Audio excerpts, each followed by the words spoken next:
शुरू कीजिए। बोले श्री प्राणनाथ प्यारे की जय। बोलो श्री सतगुरु महाराज की।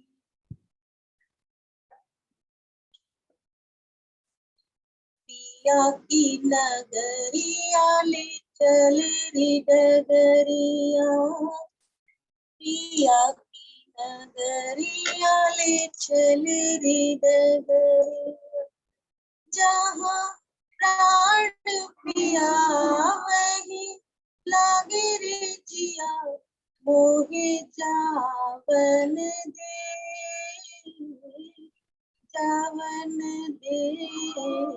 पिया की नगरिया ले चल रे डगरिया, पिया की नगरिया ले चल रे डगरिया, जहाँ प्राण पिया वही लागे रे जिया, मोहे जावन दे, जावन दे।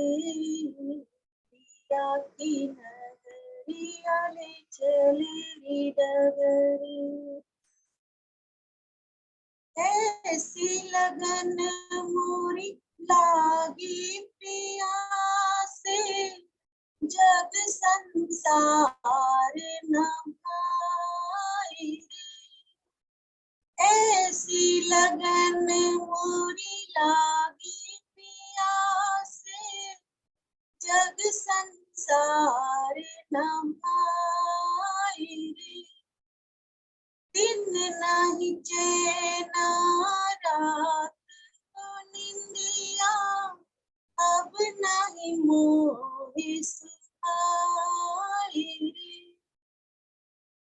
पिया के दर्शन को व्याकुल मनवा, एक पल कल नहीं पाए रे।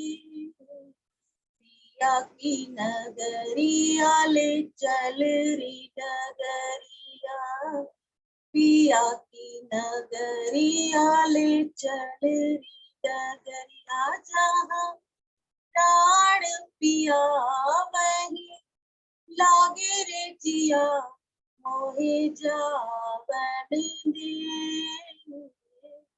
जावन दे।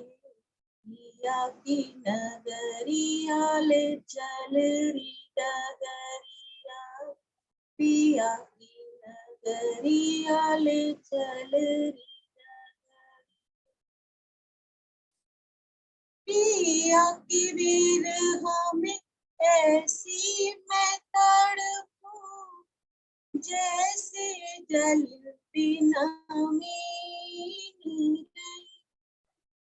पिया की विरह में ऐसी मैं तड़पूं, जैसे जल बिना मीन रे। बिन बाती जो दीपक ना जलता, ऐसी दशा मोरी हीन रे। दर्शन पिया के जब ही मिले, तब मन को मिले विश्राम रे। पिया की नगरिया ले चल रे डगरिया, पिया की नगरिया ले चल रे डगरिया, जहाँ प्राण पिया वही लागे रे जिया, मोहे जावन दे, जावन दे। पिया की नगरिया ले चल रे डगरिया, पिया की नगरिया ले चल रे डगरिया। पिया की नगरिया सुख की नगरिया, दुख नहीं आवे पास रे। पिया की नगरिया नगरिया दुख नहीं आवे पास, हर पल रूहे अपने पिया संग, करती हास विलास। ऐसे नगर में सुंदर साथ जी, ऐसे नगर में सुंदर साथ जी, हिल मिल चलो सब साथ रे, पिया की नगरिया ले चल री डगरिया, पिया की नगरिया ले चल री डगरिया, जहाँ प्राण पिया वही लागे रे जिया, मोहे जावन दे, जावन दे, पिया की नगरिया ले चल री डगरिया, पिया की नगरिया ले चल री डगरिया, पिया की नगरिया ले चल री डगरिया। बोलो श्री प्राणनाथ प्यारे हरि, बोलो श्री सतगुरु महाराज की सर्व सुंदर साथ की प्रणाम। प्रणाम जी, जी, धन्यवाद दीदी। आप दीदी शुरू कर लो। हाँ जी, प्रणाम जी सुंदर साथ जी, सब सुंदर साथ जी के चरणों में प्रेम प्रणाम जी। श्री बंधु सतगुरु चरण को करूं सुप्रेम प्रणाम, अशुभ हरण मंगल करन, धनी श्री देव चंद्र जी, श्री प्राणनाथ निज मूलपति, श्री महराज सुना, तेज कुंवर श्यामा युगल, जिको पल पल करूं पिया, जिको पल पल करूं। प्रथम लागू दो चरण को, धनिये न छोड़ाइयो खिन, लाख तली लाल एड़ियो, मेरे जीव के ही जीवन, इन पाँव तले पड़ी रहूं, धनी नजर खोलो बातों, पलना वालू निरखू नेत्रे, मेरे जीव के ही जीवन, मेरे जीव के ही। प्रणाम जी सुंदर साथ जी, सब सुंदर साथ जी के चरणों में प्रणाम जी। प्रणाम जी। प्रणाम जी। श्रृंगार प्रणाम जी। प्रणाम जी। श्रृंगार का प्रकरण 11, हक हैड़े का सुख चल रहा है कि धनी के खुले अंग छाती, उनका वर्णन चल रहा है और चौपाई हमने पढ़ ली है 69। इसी बीच में सुंदर साथ जी एक प्रश्न आया है, सुंदर साथ का ही है, उसको भी साथ में आज जोड़ते हुए चलेंगे। जैसा चौपाई हमने क्योंकि जहां पर छोड़ी है उस चौपाई से सारा रिलेटेड है इस बात का, चौपाई मैं एक बार दोहरा देती हूँ। हक भी कहे दिल में, अर्श भी कया दिल, पर्दा भी कया दिल को, आया सहूरे बेवरा निकल, आया सहूरे बेवरा निकल, जो पीठ दीजे ब्रह्मांड को, हुआ निस दिन हक सहूर, तब पर्दा उड़या फरामोश का, बका अर्श हक हजूर। सुंदर साथ जी, जो समय और जो काल चल रहा है, ऐसा नहीं है कि ये आज ही ऐसा चल रहा है, कल भी ऐसा था, आने वाले वक्त में भी ऐसा रहेगा, और आज भी ऐसा ही है। वो कौन सा काल है, वो कौन सा समय है, सुंदर साथ की दृष्टि से देखते हैं। कि सुंदर साथ ने मेरे से पूछा कि देखिए, कोई सुंदर साथ आज से बहुत साल पहले, मैं एक प्रसंग भी सुनाऊंगी, 50 साल पहले की बात है, कि सरकार श्री जी वहाँ इलाहाबाद यूनिवर्सिटी में गए। वहाँ डॉक्टर माता बदल जायसवाल करके एक सुंदर साथ थे, तो वो सरकार को ले गए कि आप इनको यूनिवर्सिटी में आजकल के युवा वर्ग को ये समझाएं कि राज्जी महाराज क्या है या पूर्ण पारब्रह्म सच्चिदानंद क्या है।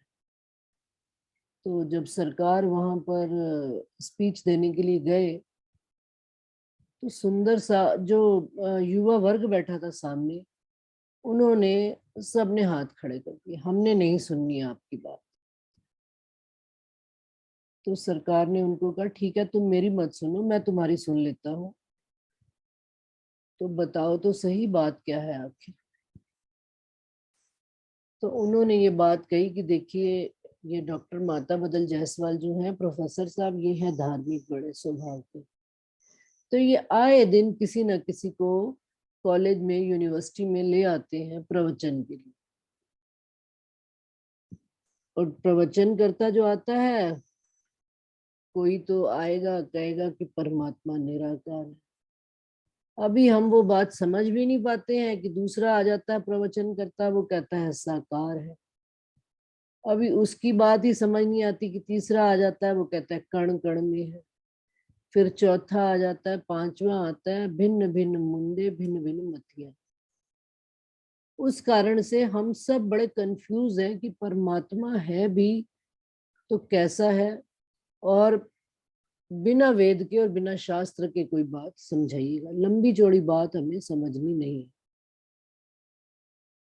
इसलिए हम सुनना ही नहीं चाहते, क्योंकि सब अपनी पोथियां खोलकर बैठ जाते हैं बड़ी बड़ी। तो सरकार ने कहा कि अच्छा, ना मैं पोथी खोलूंगा, ना मैं कोई बात करूंगा, सिर्फ मेरे 3 प्रश्न केवल पूछूंगा, 5 मिनट में मैं तुम्हें समझा दूंगा, अगर समझ आए तो ठीक, ना आए तो मैं आगे बात नहीं करूँ। एग्री हो गए स्टूडेंट्स? तो सरकार ने उनको पूछा, सत्य क्या है, चिद क्या है और आनंद क्या है। सब सुंदर साथ ने सुना हुआ प्रसंग। तो सरकार ने उनसे पूछा, बताओ संसार ये क्या है? जड़, दुखमय, जड़, जड़ का मतलब मिट जाने वाला, नाशवान। परमात्मा क्या है जी? सत्य है। तो लिख लो कॉपी में सत्य, ठीक है, प्लस लिख लिया, लगाओ प्लस आगे, और फिर लगाओ संसार जो जड़ है वो दुखमयी है, और परमात्मा क्या है? चेतन है। जो जड़ जो संसार झूठ है तो परमात्मा सत्य है, संसार जड़ है तो परमात्मा चेतन है। तो लिख लो सत्य प्लस चेतन, और संसार में लिखते चलो दुख झूठ प्लस जड़, और ऊपर लिख लिया सत्य प्लस चेतन। फिर जो सत्य है और जो चेतन है वो आनंदमयी होगा कि नहीं होगा, और संसार जो झूठ है जड़ है और वो दुखमयी प्लस दुख, और ऊपर लिख लो आनंद। तो ऊपर निकला तीनों का निचोड़, सत्य चित आनंद सच्चिदानंद। और संसार क्या निकला? झूठ, दुख और जड़ में खत्म हो जाने। उन्होंने 2 मिनट में अपनी बात खत्म कर। सारी यूनिवर्सिटी के स्टूडेंट्स ने बहुत खुश होकर उनका स्वागत किया, अभिनंदन किया। इसी प्रकार से ये काल उस समय चल रहा था, आज से 50 वर्ष पहले। तो सुंदर साथ जी, ये वक्त आज भी चल रहा है। ये दुनिया की बात मैंने सरकार ने उनको कैसे समझाई, बात बताई। अब संसार में अपना निजानंद संप्रदाय में इतना विस्तार हो चुका है आज की डेट में। तो जो प्रश्न मेरे सामने आया वो क्या प्रश्न कि देखिए भाई, अब तो धर्म पर भी कभी कभी संशय होने लगा है प्राणनाथ जी के दीन में और निजानंद संप्रदाय में भी। क्यों कि एक प्रवक्ता उठता है, कहता है सेवा पूजा आवश्यक नहीं। दूसरा प्रवक्ता उठता है, वो कहता है कि कृष्ण के अलावा जो कोई मानेगा तो वो नरकों में जाएगा। दूसरा प्रवक्ता उठता है, तीसरा, तो वो आरतियों की बोली लगाते हैं, जबकि कहते क्या है कि वाणी के तुल्य कोई और स्वरूप साहेब धनी का स्वरूप है, तो जिसकी बोली लगा रहे हैं उनके तुल्य कोई नहीं है। फिर कोई नई बात आ जाती है कि चितवनी भी क्या करनी, जो चित्त में बैठा है उसकी क्या चितवनी करनी, चितवनी भी आवश्यक नहीं। तो कहने का मतलब ये है कि चारों तरफ जो जो जिसको जितनी जितनी बात समझ में आती है वो उतनी उतनी ही वर्णन किए चले जा रहे हैं। और वो प्रसंग भी एक सुनाया जाता था कि अंधों के बीच में एक हाथी को खड़ा कर दिया गया और कहा गया कि भाई बताओ हाथी की कैसी रूपरेखा है। तो किसी के हाथ में तो हाथी का क्या आ गया, पाँव आ गया, तो उसने हाथ लगाया तो देखा क्या कि पिलर की भांति है। तो उसने वर्णन किया, अंधा है, वर्णन क्या कर रहा है कि हाथी पिलर की भांति है एक, और किसी के हाथ में पूंछ आ गई तो उसने कहा कि कोई पतली सी चीज है, किसी के हाथ में सूंड आ गई तो किसी ने कैसे वर्णन, किसी ने। लेकिन रज्जी में उन्होंने, सुंदर साथ ने मेरे को कहा कि इन परिस्थितियों में, और फिर अब जूम पर भी बड़ी क्लासेस चल रही है, सब अपनी अपनी वर्णन करते हैं बात। तो ऐसी परिस्थितियों में हमें तो लगता है कि इन सब चीजों से दूर ही रहना चाहिए। तो हमें क्या करना चाहिए, आप तो ये बताओ। इसमें भी कोई दो राय नहीं है सुंदर सा जी, ये सारी चीजें आती ही हैं। और कहीं पर भी हम जाते हैं, जिस समाज के हम अंग हैं उनमें हम इन चीजों से छूट भी नहीं सकते। हकीकत का ब्रह्मांड है, और इस हकीकत में निजानंद संप्रदाय की राजी महाराज ने चारों चीजें कह दी, शरीयत, तरीकत, हकीकत और मार्फत। अब निजानंद संप्रदाय में ही इतने भिन्न भिन्न मतियां, भिन्न भिन्न मुंडे, भिन्न भिन्न मतियां, और उन मतियों के बीच में फिर एक निशंक राह लेकर चलना धनी की, सच्ची में ये एक मुश्किल काम है। लेकिन कैसे चले हम, तो जो, और हम पढ़ क्या रहे हैं सुंदर सा जी, श्रृंगार धनी के दिल का वर, धनी के दिल के छुपे राज का वर। और यहाँ तक आते आते राजी महाराज ने एक बात और भी चौपाई में कह दी कि पूछ देखो हक इल्म। अब संसार में किसी से नहीं पूछना कि मेरा खावंद कौन है, मेरा धनी कौन है। और ये सब जो कार्य हो रहे हैं, जो सांसारिक कार्यों में कोई कोई अपनी अपनी मान प्रतिष्ठा के अनुसार कोई भी जैसा जिसको बात खुल रही है, सब अपनी अपनी बात कहे चले जा रहे हैं। कोई कृष्ण जी को ही सब कुछ मानता चला जा रहा है, तो हमारे तनाव नहीं है।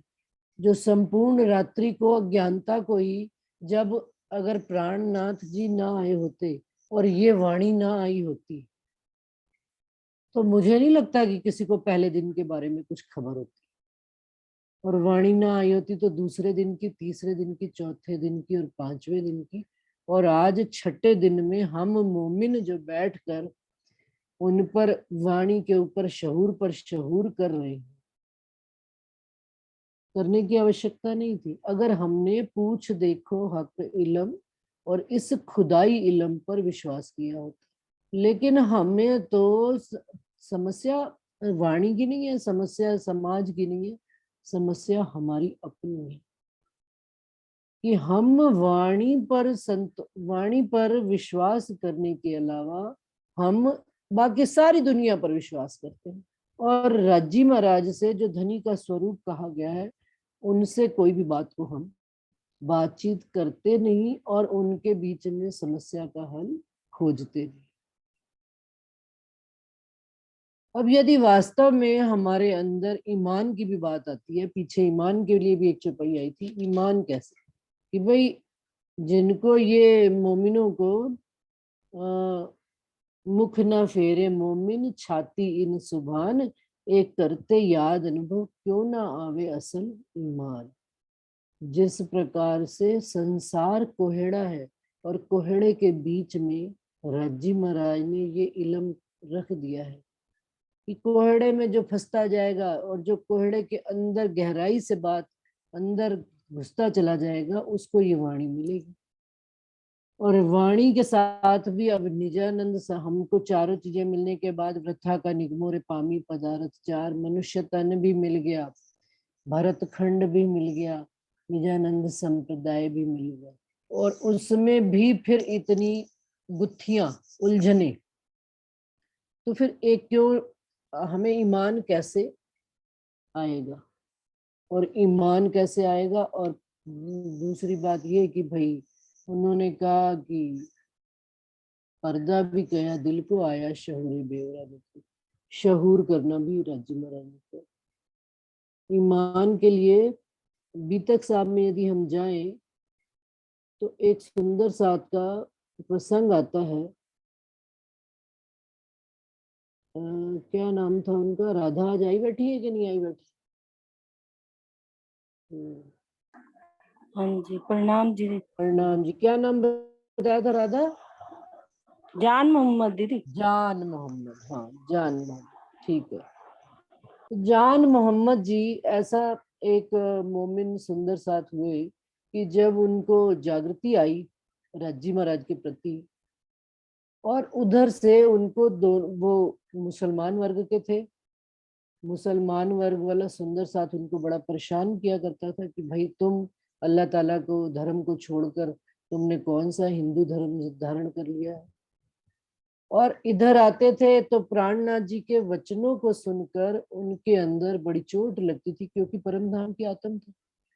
अब दोनों ही स्थितियों में बड़े घबरा जाते, तो उनको कोई हल नहीं मिला, तो उन्होंने प्राणनाथ जी के ही आगे अर्जी रखी कि भाई मैं अब क्या करूं, मुझे मेरे भी फिटकार लगाती हैं और आपकी बात सुनता हूं तो मेरे दिल में राज्य के प्रति भी आता है। तो प्राणनाथ जी ने उनको कहा कि शिरजी साहेब जी ने कहा कि आप सब्र रखो, समय आने पर सब ठीक हो जाएगा, घबराओ नहीं, उनकी बात भी मुसलमानों के बीच में भी रहो और आप उनके।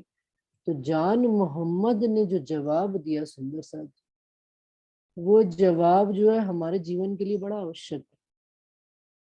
जान मोहम्मद ने कहा उनको कि स्वामी जी आपकी बात तो ठीक है कि समय आने पर ठीक हो जाएगा सब कुछ, सब्र रखूं मैं, लेकिन मेरे ईमान पर जो खतरा आता है उसका मैं क्या करूं। कि मुझे जो बात समझ में आ गई कि धाम धनी अक्षरातीत आखरुल जमा इमाम मेहंदी मेरे साहिब आप हो, और आपके ही विरुद्ध कोई बात मुझे कहे और आप मुझे कहो कि सब्र रखो, तो मैं सब्र नहीं रख सकता, क्योंकि मेरे ईमान पर चोट आती है। इसी प्रकार से आज हमको कोई भी कितनी तरह की बातें समाज में हम सब सुनते हैं, हमारा ईमान यदि राज्जी महाराज की इस वाणी पर, इन निशंक शब्दों पर, बेशक इलम पर खड़ा है, तो पूछ देखो हक इलम। अब किसी तन की बात सुनने की जरूरत नहीं, किसी की बात मानने की जरूरत नहीं, किसी वजूद के मोह में आने की जरूरत नहीं। सत्य बात वाणी है, इन सब के ऊपर भी वाणी कही गई, परम हंसों के ऊपर भी वाणी कही गई है। यदि हम पुराने किसी स्वरूप को बात पकड़ कर कहते हैं उन्होंने अपने समय पर अपनी लड़ाई लड़ी। अभी कोई सुंदर साथ जी डाल रहे थे कि जुगलदास जी जैसी कोई हमको गवाही दे सकता है, कोई हमारी गारंटी ले सकता है। गारंटी जुगलदास जी ने हमारी नहीं ली है सुंदर साथ जी। उन्होंने कहा जो इस राह पर चलेगा उसको धनी मिलेगा। तो चलना तो हम सबको खुद को ही पड़ेगा इस राह, और धनी के सुख भी हमें तब ही आएंगे। तो और जितना समाज में हमारे बातचीत चल रही है कि प्राणनाथ जी की कैसे पहचान करें, कृष्ण है कि नहीं है, सत्य है कि नहीं है, किसी और से क्या पूछना, और कोई और हमारी आत्मा को क्या गवाही देगा? ये वाणी क्या हमको नहीं गवाही देती? और जरा अपने दिल में हाथ रखकर कहिए कि यदि आपको कृष्ण जी से ही संतुष्टि मिलती है तो ये निश्चित मानकर चले, हम सब, हमें जिस भी स्वरूप से, मैं किसी एक की व्यक्तिगत की बात नहीं करती, हमें जिस भी स्वरूप से संतुष्टि मिलती है तो वो अपनी भिष्ट, अपनी मंजिल और अपनी सृष्टि स्वयं तय करे, किसी और की मोहर ना लगवाए। क्योंकि यदि हम सत्य किसी को कहेंगे तो वो आज साच कहना सो तो काहू ना रुचे, पर कछुक प्रकाशु सत्य, तो लगेगी बुरी बात की भाई देखो इतनी क्या वाणी पढ़ते हैं, रहनी में तो आते नहीं, देखो ऐसी ऐसी बातें करते हैं। किसी दूसरे से गवाही लेने की जरूरत नहीं, अपनी आत्म से और वाणी से हम स्वयं डिसाइड करें कि हमें आने वाली पीढ़ी को क्या देना है, हमें सत्य कहाँ तक हमें पता है और क्या सत्य है, इस बात को भी हम अच्छी तरह से जानते हैं। बार बार 50 साल हो गए इस बात को मंथन करते हुए। अब उनका क्या किया जाए जो दिन में प्रातःकाल हो गई 5 बजे से 6 बज गए, 7 बज गए, 8 बज गए, 9 बज गए, जो 11-11 बजे तक बिस्तरों में एसी चला कर रजाइयां ओढ़ कर सोते रहते हैं, ऐसे लोगों का तो हम भी कोई उद्धार नहीं कर सकते। वाणी का पूर्ण उजाला जब आ गया, पूर्ण प्रकाश हो गया, चारों तरफ से सारी बातें आ गई, तो हम किसी एक के प्रति क्यों निष्ठावान रहे? वाणी के निष्ठा किसके प्रति रखनी है? ईमान किसके प्रति रखना? धनी के प्रति, इस वाणी के प्रति रखना। अपने आप देखिए राजी महाराज हमको वो सुख देने प्रारंभ कर दे जब हम, लेकिन जब हम किसी सामने वाले व्यक्ति के प्रति आस रखते हैं, इच्छा रखते हैं, उम्मीद रखते हैं, तो उसकी चाही अनचाही बातों को भी हमें सहमति देनी पड़ती है।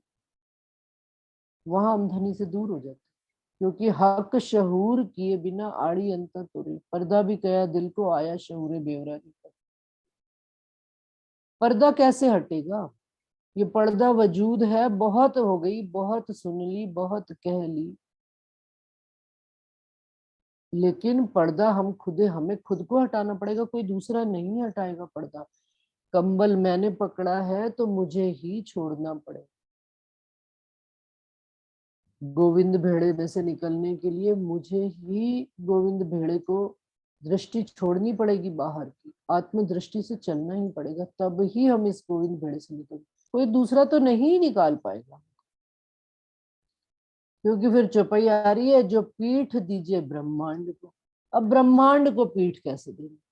हमें सत्य बात पता लग गई, हमारा ईमान राज्य महाराज के प्रति, धाम धनी के प्रति, अक्षरातीत के प्रति, और वाणी जो राज्य महाराज आप साक्षात प्राणनाथ जी इस स्वरूप साहिब में आकर बैठी हैं, और इस वाणी की बरकत से हमें 6 दिन की लीला का पता चल रहा है। और फिर भी इन बातों के ऊपर भी कोई यदि अपना ज्ञान रखे, धनी की इन चुपैयों के ऊपर भी कोई अपना ज्ञान रखे, तो जो पीठ दीजिए, तो फिर उसको हाथ जोड़ के प्रणाम करके निकल जाना भला, कि भाई तू कर तेरी हो तवेरी, हम तो अपनी करेंगे, हमें अपनी धनी की चाल पर चलना है। आपको रज्जी की बात नहीं जचती, वाणी की बात नहीं जचती, वेल एंड गुड। क्योंकि ये भी उन्होंने कह दिया, जिन करो नसीहत, तो नसीहत करनी भी बंद कर देनी चाहिए एक समय पर है। क्यों? क्योंकि धनी हमारे वास्ते सुख लाए हैं। यदि हम सारा जीवन नसीहतों में ही देते चलेंगे, लोगों को ज्ञान देते ही चलेंगे, तो अपना सुख कब लेंगे? अपना सुख लेने पर एक लिमिट तक, जी महाराज ने देखिए खिलवत तक जितना था संसार में, प्राणनाथ जी ने, शिरजी साहिब जी ने दुनिया वालों को ज्ञान दिया, लेकिन एक वक्त पर आकर जब वो पन्ना जी आकर ठहरे और पन्ना जी में आकर उन्होंने अपना डेरा किया, छत्रसाल जी उनके चरणों में आ गए, तो खिलवत, परिक्रमा, सागर, श्रृंगार, क़यामत। क्यों? क्योंकि अब अपनी आत्मा को सुख देना। और जो मोमिन सारी दुनिया छोड़कर पीठ दीजिए ब्रह्मांड को, वो तो मोमिन दे ही आए थे, जाहिर में भी दे आए थे, बातून में भी दे आए थे, तो उनको परम धाम के सुख देने। तो अब हमने इन सब बातों को हाथ जोड़कर प्रणाम कर लिया। फिर हो गया भाई, जो हो रहा है हम देख भी रहे हैं, हमें कान भी खुले हैं, नजर भी खुली है, सब कुछ देख भी रहे हैं, समझ भी रहे हैं और सोच भी रहे हैं। क्योंकि विचार करने के लिए राज्य महाराज ने कहा। विचार क्या करना है हमने? अब हमने धनी की सागर, श्रृंगार, परिक्रमा ग्रंथ को विचार करके धनी के स्वरूप को दिल में ग्रहण करना है। नहीं तो सारा जीवन इन्हीं को नसीहतें देने में निकल जाए। और अपना माल मता जब देखेंगे चित्त में, तो केवल नसीहतों से भरा हुआ धनी। और करना क्या है चित्त में? हमने केवल धनी के स्वरूप की शोभा और श्रृंगार को बिठाना। हाँ, सामने ईमान हमारा क्या है? धनी के ऊपर दृढ़ है। हमें आप प्राणनाथ जी की किसी बात पर कोई संशय नहीं है, हमें प्राणनाथ जी के स्वरूप में कोई संशय नहीं है। हमें कोई कहीं अपनी बात कहने के लिए बुलाए या ना बुलाए, हमारी बात सुने या ना सुने, कोई मैटर ही नहीं रखता। जिस तरह से परिवार, संसार हमारा घर परिवार है, सारी दुनिया छोड़कर हम अपनी उसी घर में आकर सोते हैं, खाते हैं, पीते हैं। तो हमारी आत्मा का संसार ये वाणी, धनी के चरण कमल, धनी का स्वरूप और उनकी शोभा श्रृंगार में खुल जाना। बाकी की बातें बाहर की बाहर ही छोड़ आइए। जैसे घर के बाहर घर की समस्याएं छोड़कर आता है, पति को कहते हैं भाई ऑफिस की समस्याएं बाहर छोड़ के आया करो, घर में ना लाया। तो अपने इस दिल में जब हम धनी के साथ बात करने के लिए उतरे गहराई में, तो जो पीठ दीजे ब्रह्मांड को हुआ निस्दिन हक सहूर, तब पर्दा उड़या फरामोश का, बक्का अर्श हक हजूर। कि इस प्रकार से जब हम ब्रह्मांड को पीठ देकर रात दिन अष्ट प्रहर केवल एक ही बात करेंगे, हुआ निस्दिन हक सहूर, धनी की ही बातों का, धनी के ही विचार, हकीकत से मार्फत में आना। हकीकत की बातें सुन भी रहे हैं लेकिन अपने अंदर नहीं लाना, उनको बाहर के बाहर ही निपटा आना। तब पर्दा उड़या फरामोश का। कौन सा पर्दा? फरामोशी का पर्दा। जो धनी के और मेरे बीच में जो पर्दा आया है, उस पर्दे को, उस फरामोश, ये भी पर्दा किया गया है। क्या पर्दा? कि बाहर की जितनी बातें हैं, समाज की चिंता, दुनिया, राज्य महाराज कर रहे हैं ना, हम राज्य महाराज नहीं हो सकते। हमें उन्होंने सुध दे दी है, हमें उन्होंने जागृत कर दिया है, हमें उन्होंने बात समझा दी है। सारे ब्रह्मांड को धनी समझा रहे हैं। और सुंदर साथ को भी एक से दूसरे तक बात जिसको समझनी होती है, वो अपने आप राज्य महाराज उसके लिए व्यवस्था करते। मैं भेजूंगा तमाम, पहली लाइन ही यही है। और जिन हड़बड़ा मोमिनो हुक्म करत आपे काम, हुक्म का काम चल रहा है, हुक्म अपना काम कर रहा है। मोमिनों के बीच में दिल में बैठकर अपने आप जिसको जैसी चाहत है, जो शुद्ध चाहिए, धनी उसका मिलावा उन्हीं के संग कर देते हैं। लेकिन जो लेना ही ना चाहे उसको हाथ जोड़ के प्रणाम कर दो, जिन करो नसीहत तुम। तो इस प्रकार से जब हम ब्रह्मांड को पीट देंगे, ब्रह्मांड केवल सुंदर साथ जी हमारा घर परिवार नहीं है, घर परिवार से तो हम बहुत आगे निकल चुके हैं। अब हम सुंदर साथ के जो ये भी ब्रह्मांड है, खेल के बीच में खेल। क्या खेल? कि अपने ही धर्म में अनेक तरह के खेल चल रहे हैं, उन खेलों को भी हाथ जोड़कर प्रणाम कर देना, पीट दीजिए ब्रह्मांड को। और किनका कोई आ जाए, सत्य बात बता दीजिए, निष्पक्ष होकर बात बता। कहीं उसमें जुड़ाव नहीं होना चाहिए, कहीं मोह नहीं होना चाहिए कि भाई मेरी बात तो सही तुम्हारी गलत। नहीं, बिल्कुल निशंक होकर, निश्चिंत होकर, वाणी का प्रमाण देकर, तब पर्दा उड़या फरामोश। बस फरामोशी क्या है? नींद क्या? अज्ञानता ही तो है। अपने आप अज्ञानता का पर्दा उड़ जाएगा, बक्का अर्श हक हजूर, और देखेंगे हम धनी के सामने ही चरणों में बैठे। महबूब छाती की लज्जत देत नहीं फरामोश। फरामोशी कहाँ नहीं आती सुंदर सा। इसका मतलब संसार की जितनी भी बातें हैं, जितनी हम बातें कर रहे हैं, सब जगह कहीं ना कहीं फरामोशी है हमारे अंदर। तो कहते हैं महबूब छाती की लज्जत। अब करनी क्या बात है, हमने मार्फत की बात, धनी के इश्क और लाड की बात, जो धनी ने अपने दिल में बहुत गहराई में छुपा के रखी। हम बाहरी चीजों से ही नहीं निकल पा रहे, अपने जो पर्दे पे पर्दे मोटे, हम उनको ही नहीं हटाना चाह रहे। और उनको हटाकर जब धनी की छाती के निर्मल सुखों में, उन अखंड सुखों में जाएंगे, तो क्या कहते हैं, देत नहीं फरामोश। वो फरामोशी नहीं देती, वो फरामोशी हटा देती है, अज्ञानता हटा देती है। धनी का लाड और प्यार, प्यार जो है सारी फरामोशी हटा देती। प्रेम में इतनी शक्ति होती है सुंदर सा। पंथ होवे कोट कलप, प्रेम पहुंचावे मिने पलक। फरामोश उड़े आवे लज्जत। अब फरामोशी उड़ेगी, जब अज्ञानता हटेगी तो स्वाद आएगा कि नहीं। लज्जत क्या है, स्वाद है। किस चीज का स्वाद है ना, जिसका हम विचार कर रहे हैं, तो उनका स्वाद आएगा कि नहीं आएगा। सो लज्जत हाथ प्रेम जोश। और वो जो लज्जत है, वो जो स्वाद है, वो किनके हाथ में है, प्रेम के हाथ में। इन सब बातों के, संसार की जितनी बातें हैं, इसके ऊपर धनी ने प्रेम को रख दिया। अनन्य प्रेम लक्षणम। कृष्ण ने, अर्जुन ने कृष्ण से पूछा था कि क्या वो संसार में प्राप्त होता है, क्या लभ्यते, यहाँ संसार में प्राप्त होता है। कृष्ण जी ने कहा किससे, अनन्य प्रेम लक्षणम। वो प्रेम हमें धनी के प्रति जागृत हो जाए। ये तो इश्क की बात चल रही है, तो कह रहे प्रेम भी हमें आ जाए, तो हमें संसार में कोई भी बात दुख दे नहीं सकती। हम धनी के प्रेम में इतने मगन हो जाए कि उसी ही जगह पर दिया तले अंधेरा है, ठीक है अंधेरा है तो है, लेकिन दिया प्रकाश भी तो कर रहा है। लेकिन हमारी दृष्टि तो जाती ही अंधेरे पर है, हम करें क्योंकि नेगेटिविटी को पहले ग्रहण करना है। तो लेकिन राजी महाराज क्या कह रहे हैं, इन सब को काट कर, काटने का तरीका भी यही है, मैल को काटने का तरीका ये सरफ वाणी। राजी के लाड और प्यार में खो जाए, ऊपर की चीजें अपने आप कटती चली जाए। और जब लज्जत स्वाद आने लगेगा, तो स्वाद क्या आएगा, स्वाद हमारे अंदर प्रेम पैदा करेगा। और प्रेम और जोश आएगा धनी की इन बातों को, कौन सी बातों को बताने का, धनी के लाड और प्यार, ना कि ये बताने का कि हम वहां गए थे, वहां पे ऐसा हो रहा था और वहां पे ऐसा हुआ और देखो।